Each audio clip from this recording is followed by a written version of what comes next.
Hello and welcome to The View from Felaban. I'm Silvia Pavoni, economics editor of The Banker, and I'm talking to Gabriel Goldschmidt, who is the infrastructure senior manager for Latin America and the Caribbean at the IFC, the International Finance Corporation, which is part of the World Bank.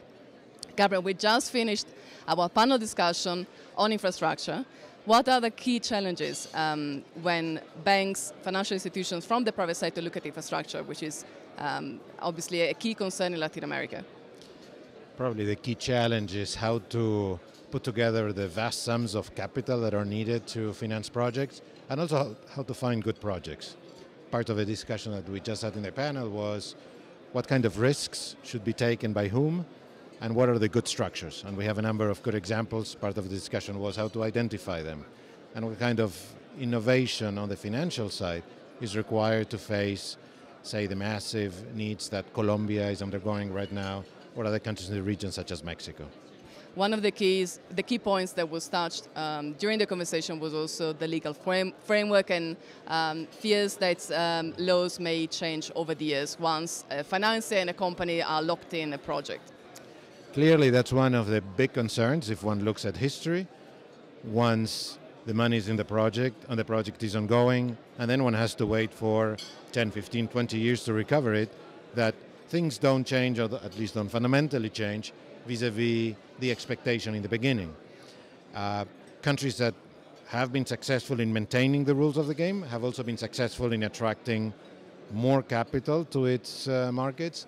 Countries that have changed the rules of the game significantly have been less so. So we know what works and we know what doesn't, and that's one of the things that keeps bankers awake at night. Okay, so one of the many things that keep bankers awake at night, unfortunately. But on the panel, we had bankers from Bancolombia, BTG Pactual. So Bancolombia obviously focusing on the local market here in Colombia, BTG Pactual having a more regional outlook. And one of the other key points that were mentioned was the fact that the funding has to be done in the local currency, and this is something that not all players can provide, while the domestic players may not have the financial muscle to get involved in this project. So how are we going to solve this?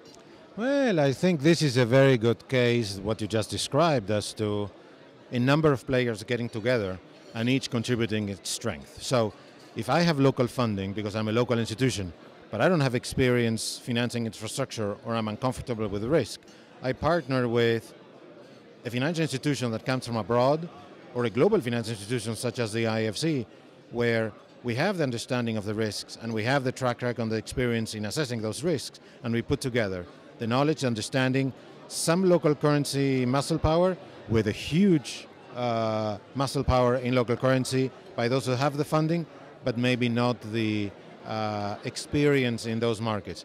It's a very, very good test case.